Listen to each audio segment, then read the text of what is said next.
Hey, good morning, everyone. Hi, very good morning. This is a very interesting Saturday morning. So we have the legendary Gary Chong. For those who do not know Gary, I know Gary for a couple of years actually. We know each other through Alliance Bank Biz Smart Challenge. I Yeah, hope. Yeah. yeah, man. That was 5 years ago, but good seeing you again, Daniel. Well, haven't seen you in person for a while, but I've been keeping track on that.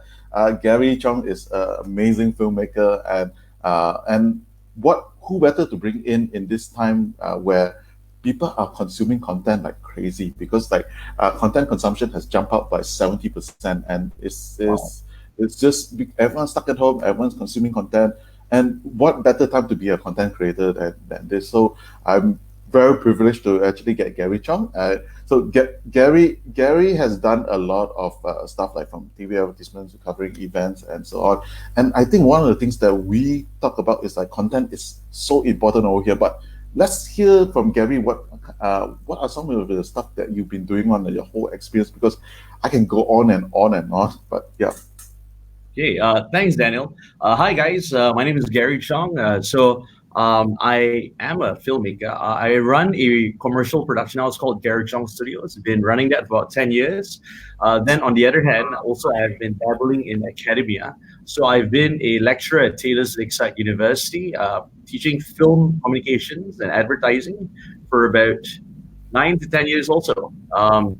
Yeah, so in the year 2019 and 2020, so I've been also an industry advisor for University Science Malaysia for film and advertising, and also for Han Chiang College in Penang as an industry advisor.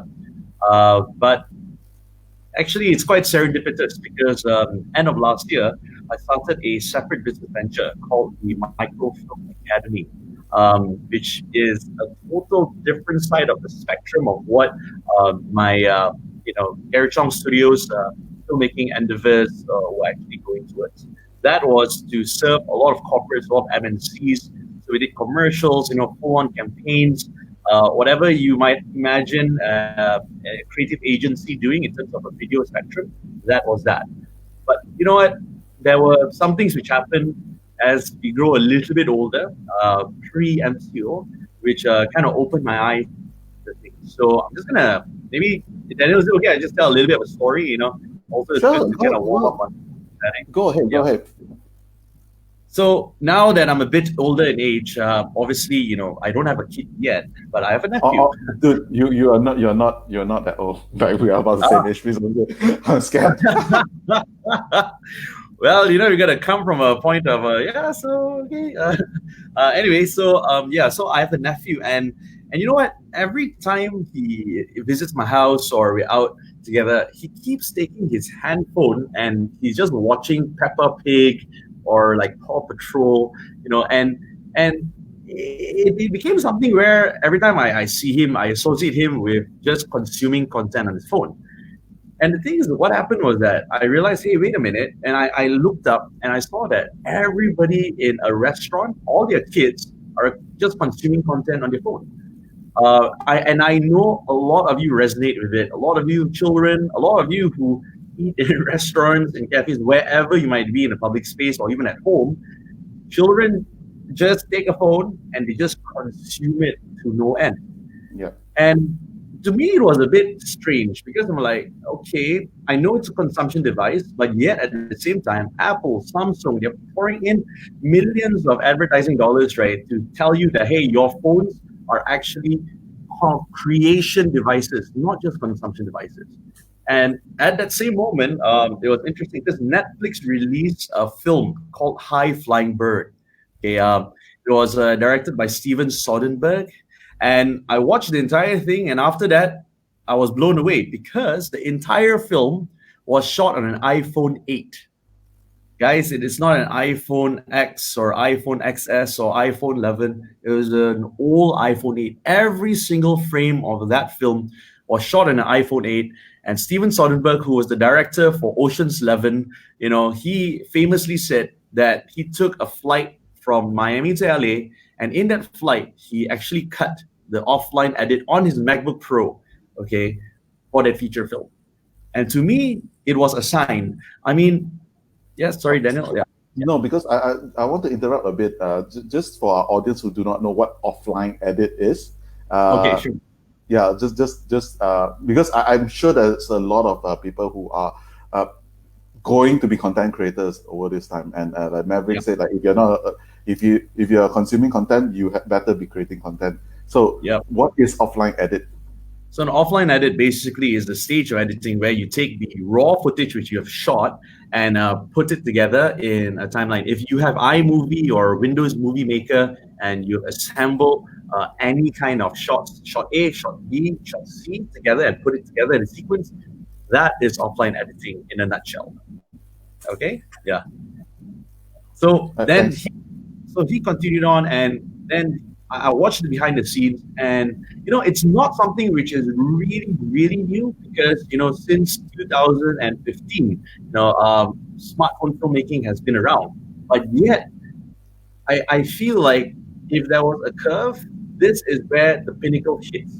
Because you, on one side, you have all of the phone manufacturers shouting that, hey, you know what? Your DSLRs are so yesterday, your cinema cameras are so yesterday, because now we have not just the hardware, but we have the software. That's on one side. But on the other side, right, I was very like, I couldn't understand why then, with all this advertising, with all this shout about, with proof of, evidence that you can even shoot a whole feature film on an iPhone 8.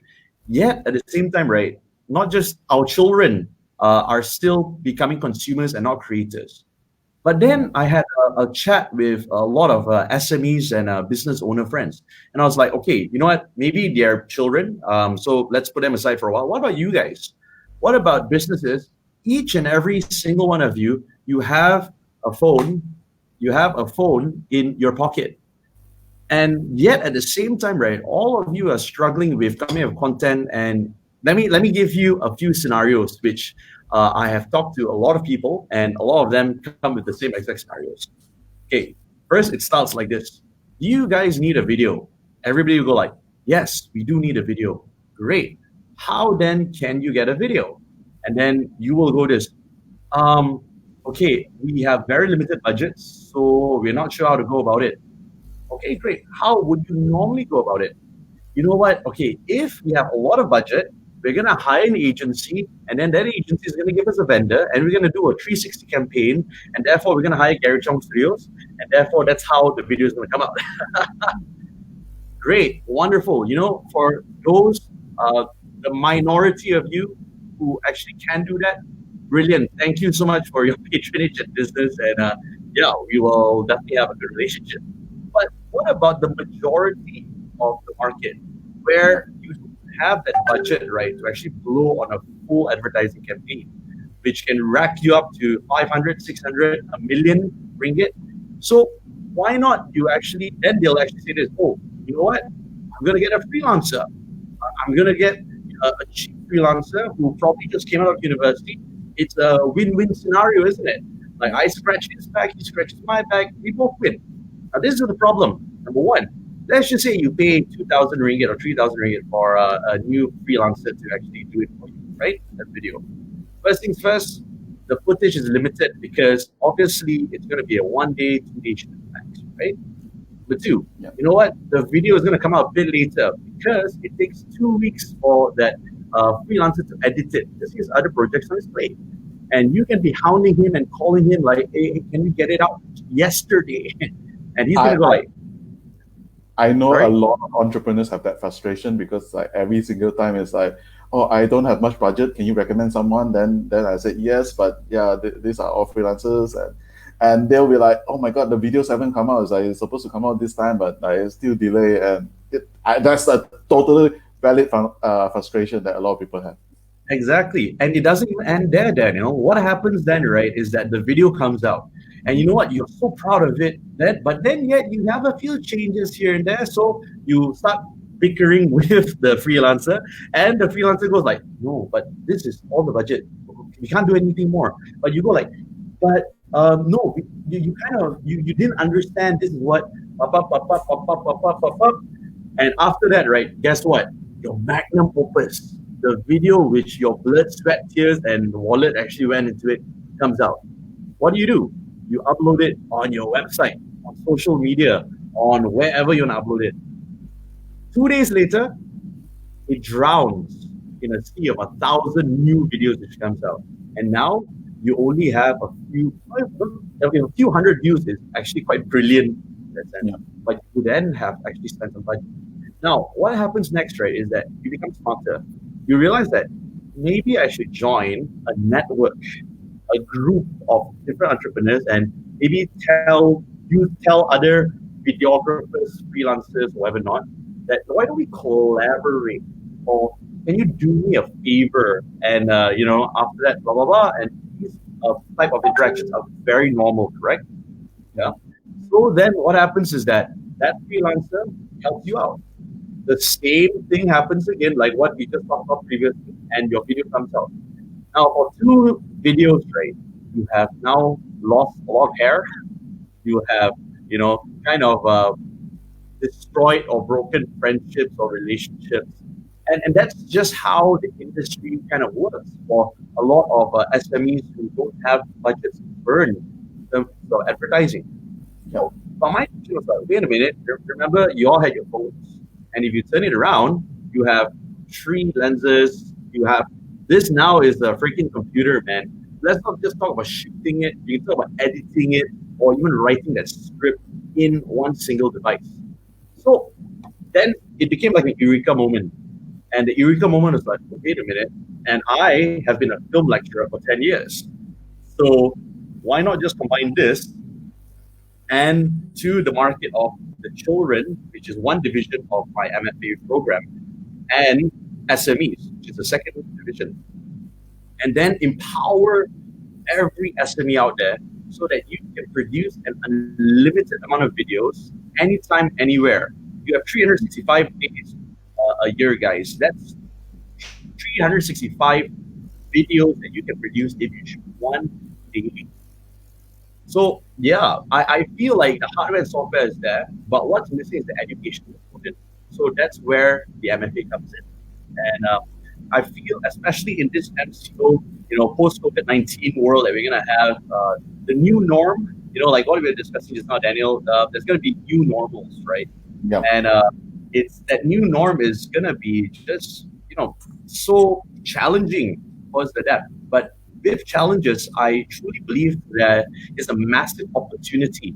That if you are watching this and you're an SME or you're a small business owner, regardless of your industry, right, you have the opportunity right now at this time to actually change your destiny. Because as the big boys, kind of are scrambling and suffering, if you, at your capacity, take ownership of your business in this sense, because I know that all of you have that value proposition that you have out there, right? You understand your demand and supply, you understand your unique selling points. Well, I'm gonna tell you a not so secret, but not a lot of people know those recipes. Not a lot of people, they don't just wake up and they, guess what? Now I know your value proposition. So you need to shout it out from the mountaintops. You need to connect the dots for your target demographics. And the best way to do that is, yes, you can write a huge long blog, or literally just use the device in your pocket and just create an unlimited amount of content, which then will bring exponential, like a return on investment to you guys. Yeah. Have you seen any good examples, like globally or locally, in terms of like SMEs or small enterprises that have really really good videos that actually end up benefiting a lot? Because like on top of mind, I would say, and this was actually hello Gary Chong. This is Hello. Wicket from Burger Lab. Yeah. So Burger Lab is probably one of those companies that actually like leverages a lot on social media, and I don't think they have a YouTube channel, but they do a lot in terms of their Instagram. So like, have you seen any of that out there? Yeah, you know what? Since we were talking about Burger Lab, right? Let's talk about Burger Lab, right? Yeah. Hey, Wicket, what's up, man? Okay. So I recently just watched a video that Renyi was in, actually. Clocked in. I think it's an episode of So basically, clocked in, and see, that is a perfect example. Okay, when the moment Randy actually showed his kitchen operations, right?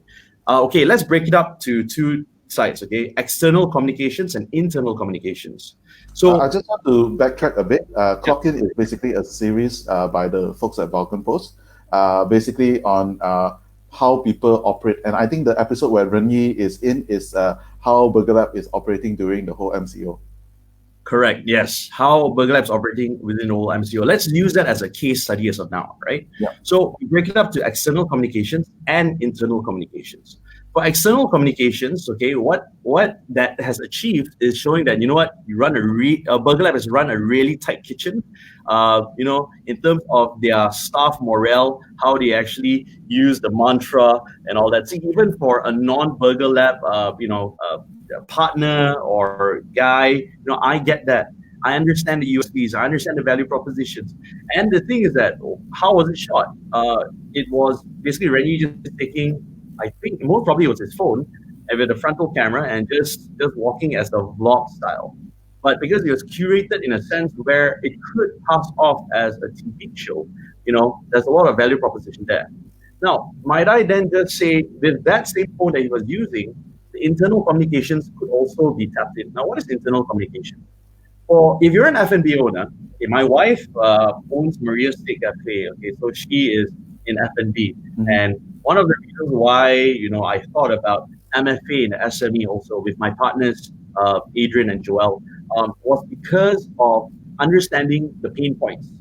And these are some of the pain points for her, right? Her pain point is every time she hires a new staff, yes, she has protocols and SOPs, but she has to physically be there to teach them and show them the methods. Okay, if you're going to make a great steak, this is step 1, step 2, step 3, step 4, step 5. And it's not just her, it's her head chefs who have to do that. And when that system is there, it takes them like 1 week of training for floor staff, for kitchen staff. But my question, which I asked her, was this: why don't you just shoot your step 1 and step 5? Let's just say if you are running a coffee, hipster cafe coffee shop, right? Step 1 and step 5 of how do you make a perfect flat white. And then you put it into a 60 to 90-second video, which you just send intranet via WhatsApp. And now, all of a sudden, the new recruit who comes up can actually put that phone that he's watching, step 1 and step 5, and he follows that. And even the old, old timer who's in your organization or F&B outlet will then, wait, I can't remember, do I put 2 pumps or 1 pump of steaming milk? Watch that video, and then boom, it's there. So then this frees up the time for the owner to actually hit up and develop the business in so many other ways. Build collaborations, networking, think of more brilliant ideas. So Burger Lab, to be honest, just now the question that we were talking about was like, which organizations have I seen use this to great effect? And I think that episode that Rennie was featured in really did hit the mark, because for me, I'm like, wow, your kitchen is so well organized, man. But station 1, griddle 2, and that inspires a sense of confidence. Guess what? There was a conversion rate because I actually ordered from Grab Burger Lab that day. 1 Fat Elvis set and 1 In-N-Out Burger set. So, yeah. So that's an example, Daniel. Yep. And although I think that video is not meant for marketing Burger Lab, it's actually meant more of hey, look at how people are working in Burger Lab for maybe recruitment or so on. But it does it's multi-purpose actually. This communicate like the whole philosophy and everything about that. And what better way for the founders or the people in the organization to actually be the storytellers instead of 100% relying on external storytellers to tell a story? Because I guess you play the telephone game, like it's like you pass a message to another person, the other person is is already diluted in a way. Correct. I like that you use the term storyteller. I truly believe that every single individual on this earth, you are storytellers, you're filmmakers. Now, the only thing is that we don't put that branding there, filmmaker, but yet I'm just going to give a little bit of historical evidence. Is that all right? Yeah. Just to prove that every single one of you are filmmakers. Let's look at James Cameron. Everybody knows James Cameron, right? I mean, wow, he did Aliens, he did Terminator. The guy is a legend. But let me give you a little bit of a story. Did you know that James Cameron didn't actually seek out to be a filmmaker? He was an engineer by not just trade and profession. He was, as a young boy, he just wanted to be an engineer. Now, he had one idea. He wanted to explore the deepest depths of the ocean. So he studied engineering, he did his master's and everything, and he created a prototype concept. Okay, concept. This was all the way back in the 70s, a concept for a one-man submarine that can submerge down and explore the ocean's floors, which didn't exist at that time, all right? So then he had this idea, he did the schematics. No company in the world, no engineering company in the world was gonna touch it, all right? Because it was a prototype, it was science fiction to them. So he decided, you know what? For me to actually bring this into reality, I've got to shoot a film. And he wrote a script called The Abyss. How many of you have watched that movie before? The Abyss? Yep. Yeah, Now, it's been a while. it's been a while, man. The Abyss, right, is basically about this group of scientists who literally take a one-man submarine and they submerge to the bottom floor and they discover alien life forms. And you know what? When that film came out, it was pure sci-fi. Like a lot of the films of sci-fi today, pure sci-fi. Now, what happened was that after that, 20 years later, is it 30 years later, actually? Yeah, 30 years later. The year was 1998. And all of a sudden, a group of student scientists came up with a working prototype of a man-made submarine with one-man man-made submarine, which looked very much like the submarine in the Abyss. And they were interviewed, and they said that when they were kids, they went to the cinema and they watched the Abyss, and that has become their lifelong obsession. The year was 1998. If you guys have any, okay, I bet you guys have watched Titanic, right? I mean, that Celine Dion song probably killed a lot of us. You 19 know, times, man. 19 times. I'm trying yeah. to work that out from my memory. So the year was 1998, and the beginning shots of Titanic, right, was about the bottom of the ocean floor, looking at the real wreckage footage of Titanic. Guess what? It was James Cameron in his one-man submarine, which these students built, taking the footage of that. So what can we see here? James Cameron's passion has always been engineering and science. And that's true. If you watch any documentary about James Cameron, he always talks about that. He even didn't want to do the second Avatar because he wanted the technology to reach that level first before he could do it. So an engineer took the medium of filmmaking and then spoke to the world his voice and his ideas. Like every entrepreneur which is watching this, regardless of what industry you're in, you have a voice, you have a passion, you have something which makes you get up from bed in the morning. All I'm trying to, maybe just pivot the mindset a little bit is, would you be willing to use filmmaking as a mere medium for you to get your message out there, rather than always deflecting it to, oh, that's the industry, that's the creative guys, like I have no idea what storyboarding is. I have no idea. Oh, I mean, these terms like offline edit, what's that, right? So, and that's where the Microfilm Academy, we believe that we can really plug in that niche, because we won't just teach you, we will empower you and really walk with you. So how we do this, right? We have two different kinds of workshops, okay? So number one, we have what we call the Come to Us workshops, where we will do a workshop only for your industry. And when we talk about your industry, only for your particular segment of industry. So our first one actually was supposed to be on March 23rd. It's called the F&B workshop, where we wanted, if you're a non-conglomerate, which means that you are non-franchise, like if you're Starbucks, if you're McDonald's, then no, this is not really for you. But if you started a hipster cafe somewhere or a family-run F&B outlet, that is what we want. And we will walk you through in 2 days, from the first step to the final step, and equip you hands-on, not just theory, but hands-on. How do we provide solutions, or you provide solutions for yourselves? in terms of creating content from a filmmaking perspective. Yeah. The I just want second to way, add, I just want to yeah. also add in terms of that, like how we don't think ourselves as filmmaker or storytellers. In fact, just to clarify, like James Cameron wasn't even an engineer. His dad was an engineer. He Yeah. studied physics, and he was a truck driver.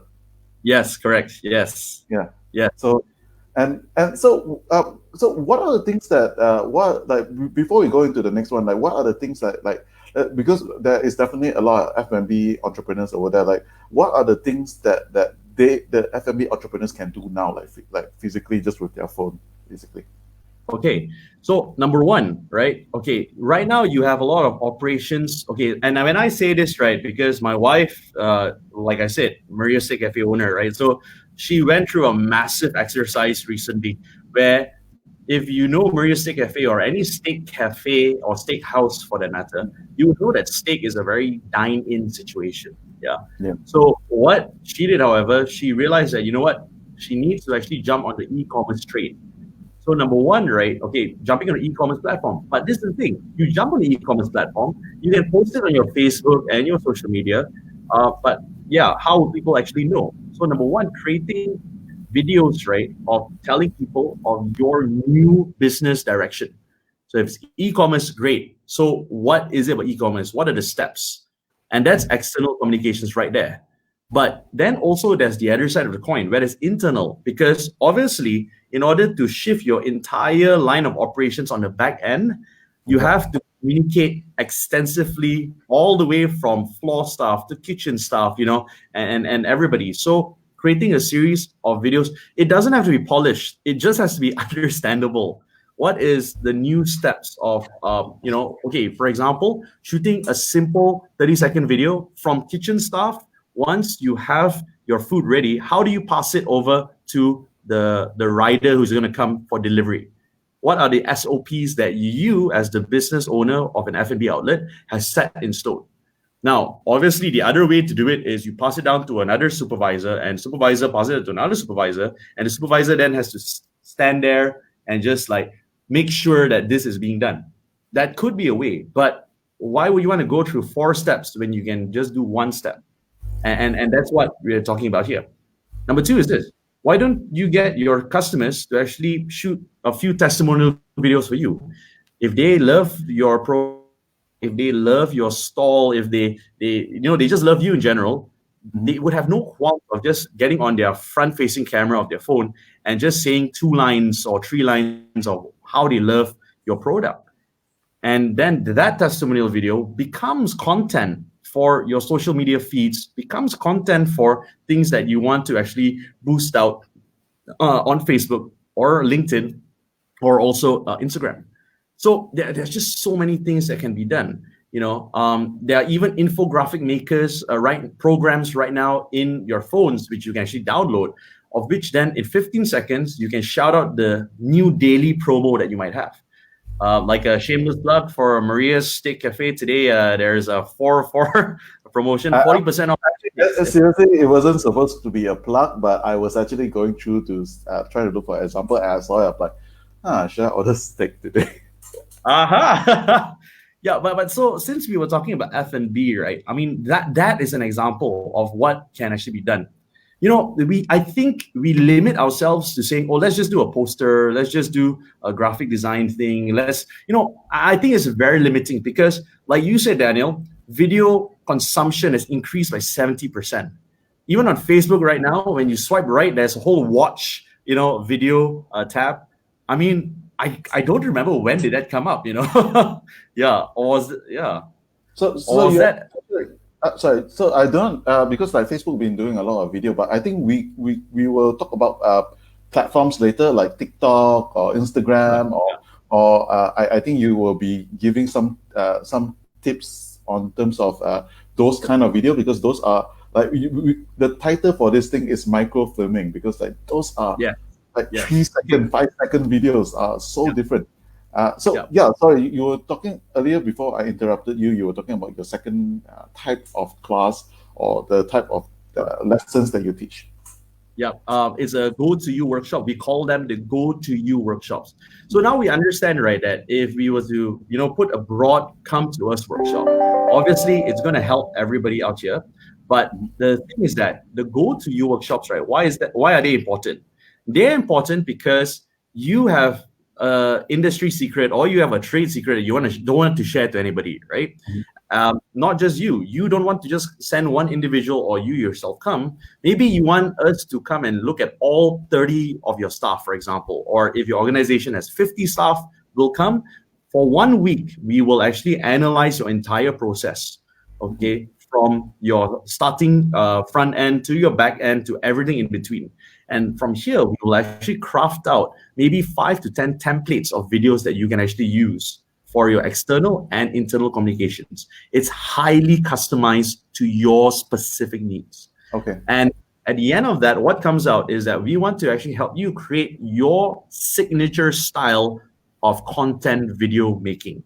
So Because I was going to ask you about that. It's like there's so many ways of telling stories. Like what would you generally suggest, basically, in terms of how people are doing? Like it's like as like what can the entrepreneurs do right now that you think is a very simple template that they can straight away do? I think you mentioned earlier to get your customer to call in and give testimonials. That's one. Well, is there any other examples? okay, before I give the examples, I just want to come back to one very strong point. Understand you, because you are different than every other individual out there. I feel like there's an issue right now where people will read a book and they'll go like, you know what? Because this guru or this experienced person said this is the best way to do it, I should adapt to that. I feel no, you should understand you. If you love to talk in front of the camera, right? Then by all means, just take a vlog, talk in front of camera, walk around, and just talk. If you are the type of person where you really dislike the camera but you love and you feel your product is so amazing that it's to the point of being religious about it, right? Shoot your product.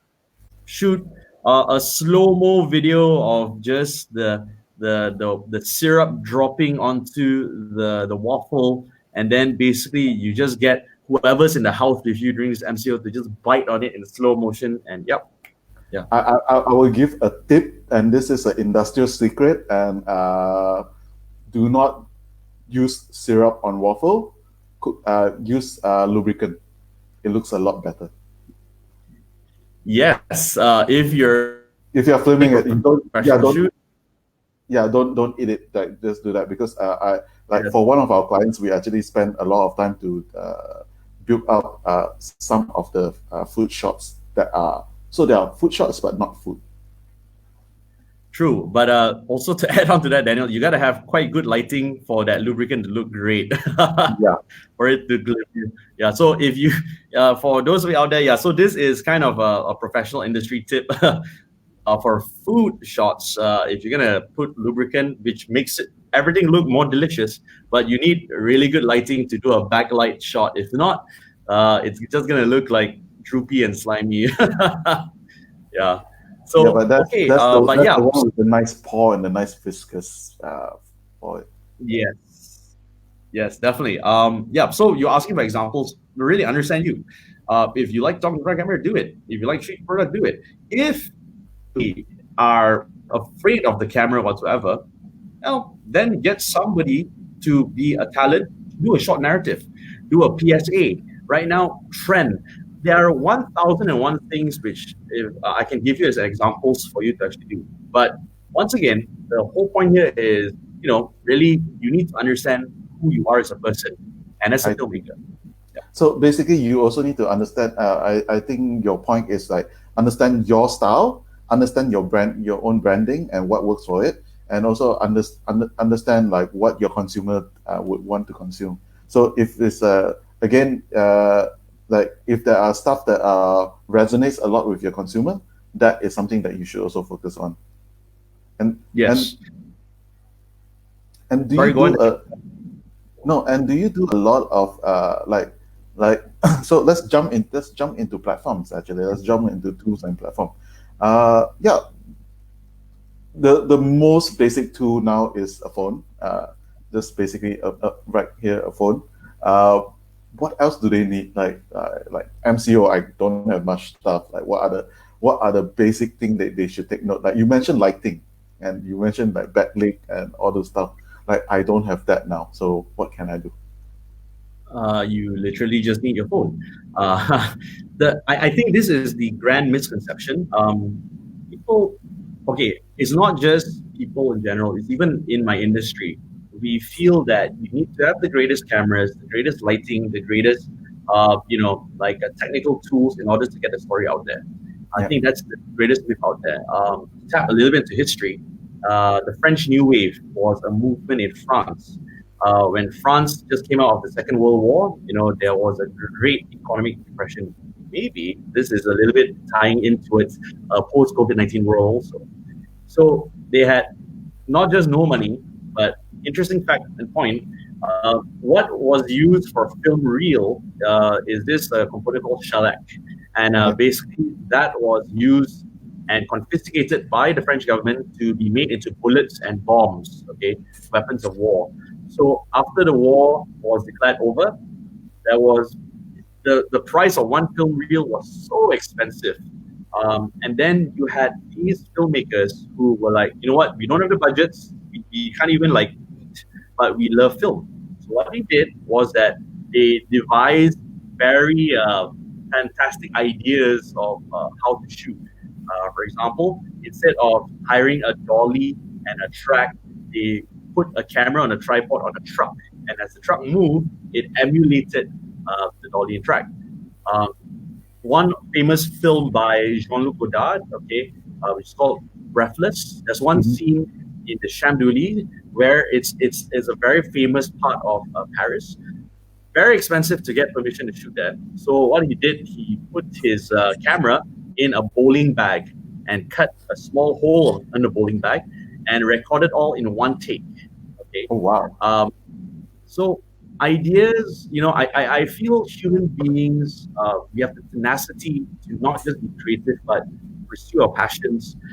Yes, you might argue that, wait, those aren't they artistic filmmakers, right? But for me, you know what? Like I said, everybody's a filmmaker. So I think, in pursuit of your question, what can we do? Yeah, there's just so many things. You don't need lights. You literally just need your phone that has cameras behind it. Shoot something and you start shooting. Quentin Tarantino famously said, you got to do 10 crappy films, then only you can make a good film. So, you know what? Why don't you start? It might be gold. You never know. And maybe also just to give one point of evidence, I know all of us and all of you watching here would be scrolling on your phones for videos, maybe not even on YouTube, maybe just on Facebook or Instagram or whatnot. And you realize that sometimes those videos which gets like, 15 million views, they're literally just shot on a phone of a cat just touching water, right? So yeah, that's more than a great Raya ad which will cost 300K or whatever. You see what I'm getting at. I see So what you're getting at. So one just one thing like the Robert Rodriguez School of Filmmaking say throw away whatever you think about filmmaking and just start filming. As soon as you start filming, you're a filmmaker. And also like one of the most popular, not popular, I mean like notorious internet marketing advertisement for Guru is this guy called Ty Lopez. Basically, it's just him on the phone showing like his bookshelf, like here in my garage, here's my Lamborghini, here's my bookshelf, and so it's really crappy. One take, him talking, just talking and rambling, and yeah, that got someone who most people who will not know internet famous, and there's like memes about that basically. So you don't have to be so sophisticated to really come out and think about, oh, look at this. I think a Dutch angle would be nice, and I want this to be like a 1917 like single take shot and so on. So like, oh, do I have to add this or do I have to cut out the ums and ahs and whatever? Yeah. yeah, you're right. But when I think right now the greatest buzzword in the MCO and potential post-COVID-19 world is the new norm, right? Mm. If you look into film history from Italy with the Italian neorealism movement, with Germany with German expressionism, Russia with Soviet montage, all of this at that point, okay, hope I don't offend people by using this word, but they were really bastardizing the film industries of that time. They were really, people were saying like, "What is this? You cannot cut it like that. No, that's not quality. You can't. You need. Oh no, you can't do this. You can't do that. You can't. Yeah, yeah, yeah. You can. Yeah, yeah, you can." Jump cut on Facebook, like jump cuts, like crazy jump Correct. cuts. Yeah. Correct. And guess what? Now they are not just practiced by our beloved directors, but we use them as references of greatness. So I think, yeah, you have a great point there. The word quality, the word crappy, or whatever it might be in its form, right? It's it's too fluid. It's too fluid. And I feel like it really, we need to redefine it. And the Mm. redefinition here is not just about having an academic discourse about it, but it's more about your business. Will it actually help it bring it to the next level? So yes, we can talk about how do we do a great food shot, where we take, a toothpick and we put it through the burger so that the burger has more volume, or a Mm. sandwich has more volume to it. Yeah, we can do all of that, and that's great and dandy. But will that necessarily help your business?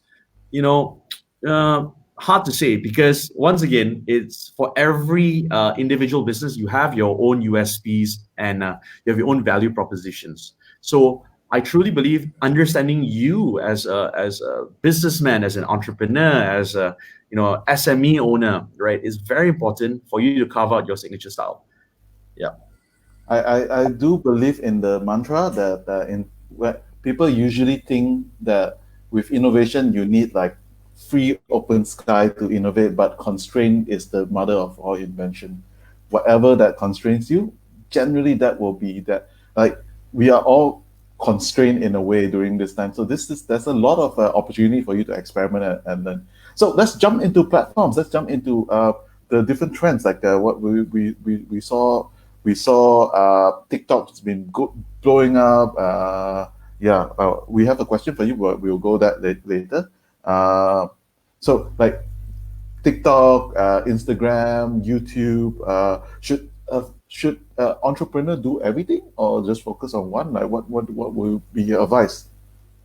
Okay. So basically, right, my advice is this: stop and take a step back first.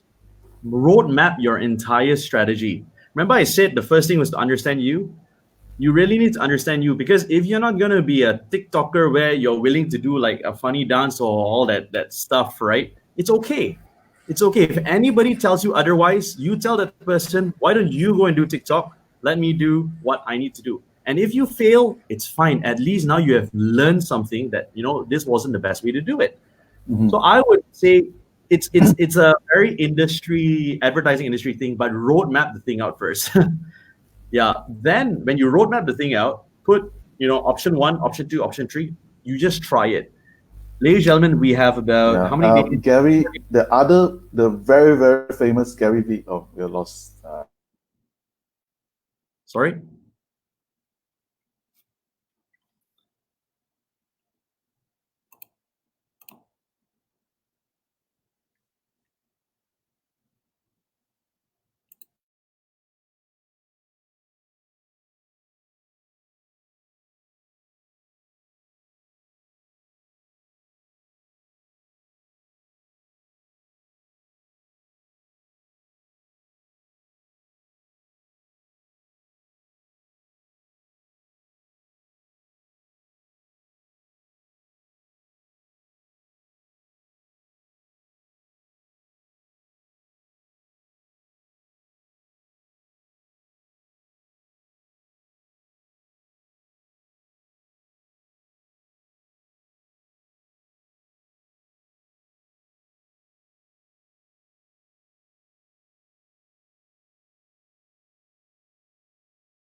Sorry about that. Technical issue, but Gary, can Hey, you hear me? and Hi.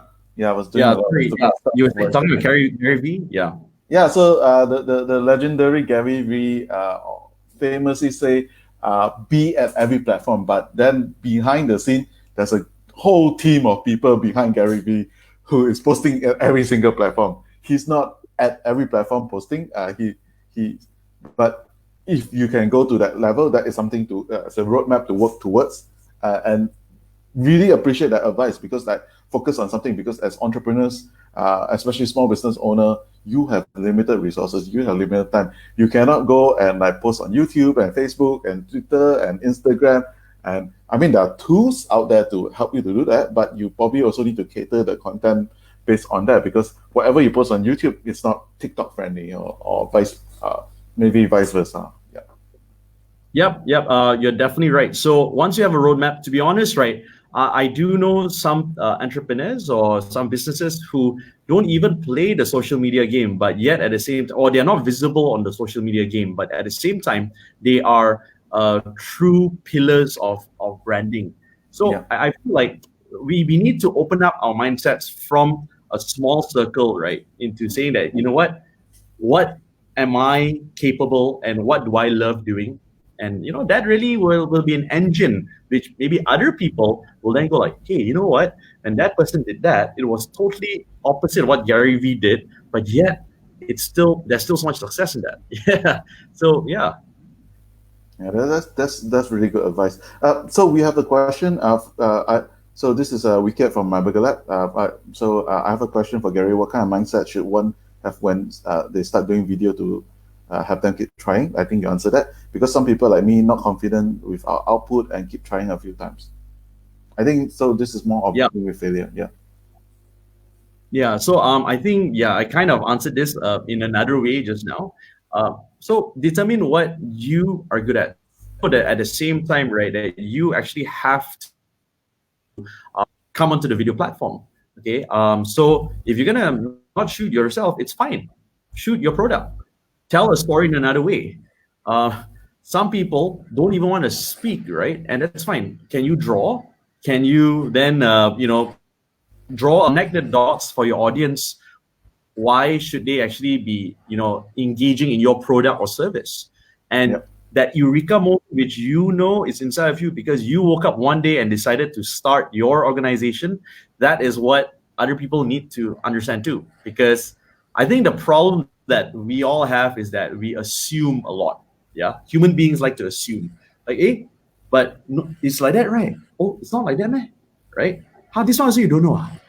That's the usual kind of neurons firing inside our heads. But science has proven, and life has proven that's not how it works. You gotta get your message out there, man. Yeah. So So, do you? Mm. So one of the things that has happened during MCO is because like your classes are basically in person, and I think you are there. Like, how has that pivoted? Like, how has that shift in terms of your microfilm academy? Like, what are the stuff that you are doing differently now? Okay, so just a little bit of background in that sense also. Because Microfilm Academy is not just me. Okay, I have partners, Dr. Adrian, who is a top-notch lecturer from one of the private universities here, and also Joel. Joel, like a serial entrepreneur, and at the same time, he's also a producer in the industry. Basically, right, we have a team who want to actually do all of this. So right now we are pivoting more towards the go to you workshops. And the go to you workshops is basically if you're in the insurance industry, property, healthcare, skincare, whatever industry it might be, we go and from there we ascertain we're going to implement video solutions in terms of content creation utilizing this little micro device in your pocket. So that's what we're pivoting towards. But obviously, getting the awareness out there right now on not just social media, on news outlets and everything. Everybody is just talking about the negativity of the impact which we are going to face in a post MCO and COVID-19 world. However, and this ties back, I think, to the word mindset. Yeah. If you read history and you read the 1997 Asian financial crisis, and you read, the different depressions, economic depressions of the world, you'll realize that the gainers are those who actually took the opportunities by the horns and just ran with it. So that's what we are trying to do, and I hope that for most of you who are watching here, that's what you're trying to do too. Because when you go to sleep at night, you have a decision to make. You can either choose to think, why are we in this situation? I have so much stuff to pay. I have so much overheads, and that's I don't disagree with that. For Gary Chong Studios, we are also suffering from 14 active projects. Now there's only 4 active projects because the rest have been frozen or they have been, pushed forward indefinitely. But at the same time, I really believe it's the mindset. So to your question, I think the first things first is a realignment of mindset, looking at a new roadmap strategy, and then from there, take the bull by the horns and just run forward. I think it's always been proven that after every recession, there is always new and amazing companies that have come out of that. So we're looking forward to see a lot more, especially coming from Malaysia. So that's the case. And so for people who want to get hold of you, besides going to Microfilm Academy, where people can actually get in touch with you. Okay, so if you just Google or Facebook or search wherever for Gary Chong or Gary Chong Studios, that's where you can get in touch with me, and at the same time look at the different portfolio that we've done. But Microfilm Academy, man. If you want your business to, I wouldn't even say bring it to the next level, but take the opportunity by the horns in this time. Well, maybe just look this up, and if what you see intrigues you, have a chat with us. Yeah, I mean, in the case that, because I will suggest you to do your own video regardless anyway. So just hit Gary out for some advice also, because he's definitely a great guy. Like he's been one of those guys that have been around the industry. Is like really really generous in sharing. So I really appreciate your time coming over on this stream, and really appreciate you spending Saturday morning with me and our community No to worries. share. Yeah, thank you very much, Gary. I hope to see you soon, and looking forward to see a lot more for Microfilm Academy and Gary Chong Studio. And yeah, take care, man. All right, buddy. Okay, bye. Bye.